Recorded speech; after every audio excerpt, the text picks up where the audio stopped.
And let me stop right there. Add diverse perspectives, okay? If we all just do the thing we do, off if you allowed some minds. Those who aren't married yet, it's in your best interest, gentlemen, to communicate with those that are decisions in your life and you're married to someone or it's a family decision. Communication is key. Talk about it. Decision. Get everybody's input. And then finally, strengthening of social bonds. If you want to have a strong community, and I think we could use in the 60s where towns, and Annie Mae seemed to be the aunt to every little kid in town because that's what she was looked up to be. They wanted them looking out for their children.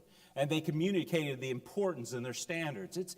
Communication is just, we talk a lot, but we never really say anything. And a lot of it is self-centered. We want to talk about ourselves rather than about something or to help someone else. And that's another symptom of this world is selfishness when we should be selfless. There are particularly good suggestions. These that I had, and there was 10 of them, are particularly good suggestions when talking about communication, about improving lines of communication. Look at it. Because people are angry when they're unsure of a situation, they become scared. Whatever it is, it's they remove themselves from the world. They stop seeking help. They hermit themselves away. The pain they have, I don't understand why people in pain think they cannot communicate, but a lot of people do when they're suffering. The first ones, for their sake, that communication does happen.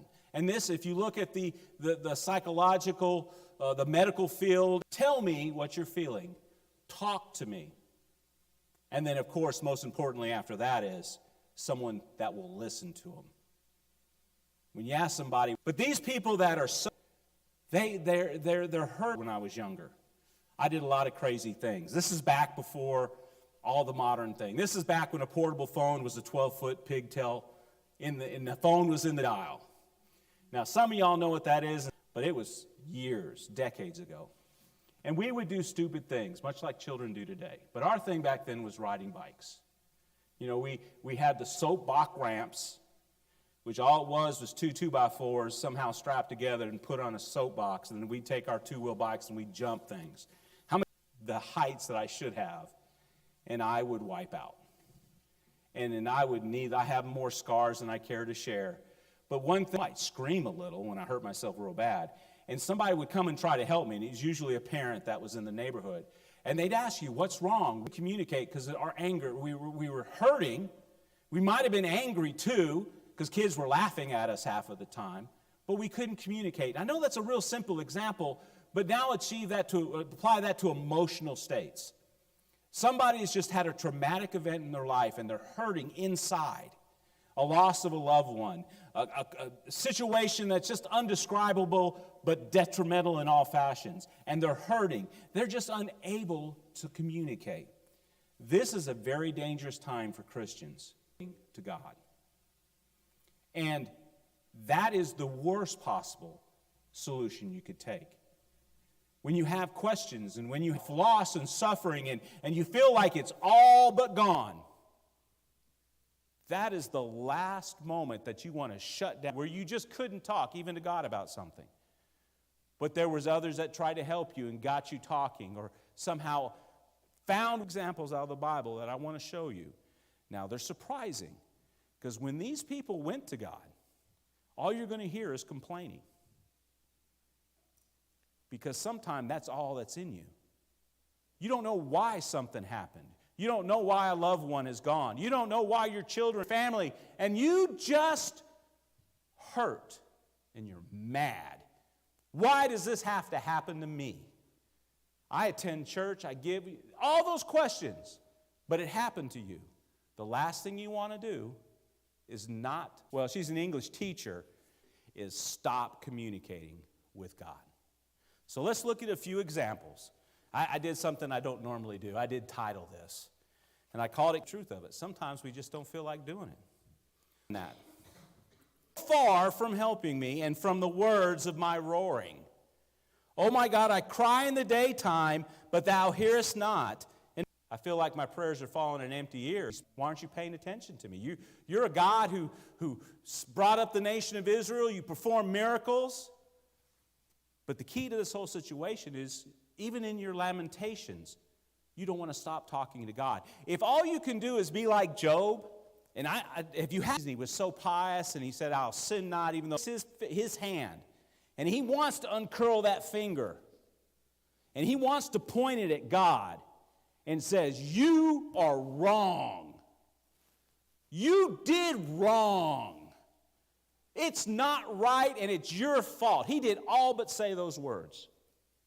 As children, his whole life changed in 36 seconds.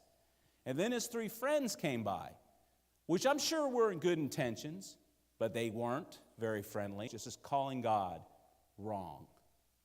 I could see it. I could hear it in his words. Take the time to listen to him, because you will find yourself in Job. You will find it. There's no reason I should have these health problems. What did I do to deserve this? Genetics. God can overcome genetics. I've done everything I was supposed to do. Why am I suffering now, God? He wants you to open up. He wants you to be completely truthful with him, even if it's words like this. My God, my rock, why hast thou forgotten me? Why go I mourning because of the oppression of the enemy? Those are pretty strong accusations. We never talk about it. We think we got dealt a bum deal. But you know what? You should ask him. You should never just say, well, a conversation with me. God wants me to talk to him. He wants me to tell him how I'm feeling, even though he knows. And you know what? Sometimes he'll do what a good person does. He'll just listen. He'll let you unload all that out of your life he can use in it. That's why we see him in Psalms over and over and over again. But it's not only in Psalms. What about the book of Jeremiah? Have you read that? Yeah.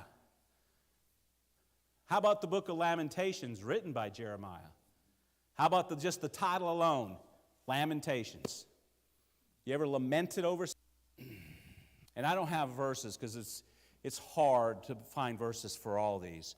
But you read through that and see how he just didn't understand why God would allow his city, the city of Jerusalem, to be destroyed, to be ransacked. When yet he'd always stood up for his people. How could you let it happen? And it broke him. It hurt him. Some people have such a burden. It was a huge part of my life. And I'm so excited that I have the opportunity now that I can give back. I'll be honest, I go into work, I love to understand what it means to me. I mean, I met my wife in Auburn. I mean, that's where I became my own man in Auburn. It's the first place I in it. I lament those.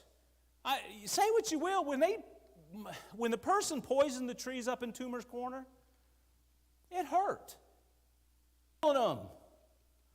Those were the grounds I used to walk. And I lamented, boy, Brother Mike, you're just a big old wuss. And he had poignant, strong questions he asked God. And we see it even in Jeremiah, the book itself. In chapter 20, verse 7, he says, "O Lord, thou hast lied to you." That's pretty strong. But it's right there. And I was deceived, he says, "O Lord, thou hast deceived me, and I was deceived. Thou art stronger than I, and hast prevailed. I am in derision daily. Everyone mocketh me." I mean, when I gave you everything that you asked for. He's got some strong points he wants to bring to God.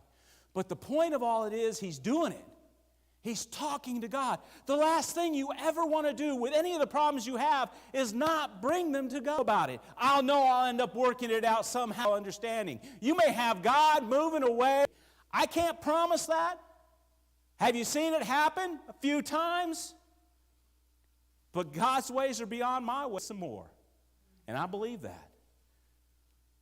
But on top of that, how about the book of Habakkuk? Anybody know that one? Have you read that one? This isn't a quiz time. Habakkuk chapter 1, verses 2 and 4, he's seeing. Does that sound like today or what? God, why is this happening? Why do you have this derision? Why do we have it that people don't understand? How do we not see right and wrong? And how do we not punish those that have done wrong? It's just going to fall off the side of the earth, I believe. I mean, the day that 15 people can walk into a store, just take everything and anything they want to, and then leave. Then what happens? They fire the people that are working there because somebody stepped in front of somebody to try to stop them. Wait a second. How is that making it should happen to something that applies to you? What if now I know some of y'all are going to be feeling that ankle gun. Some of you are going to be feeling that gun.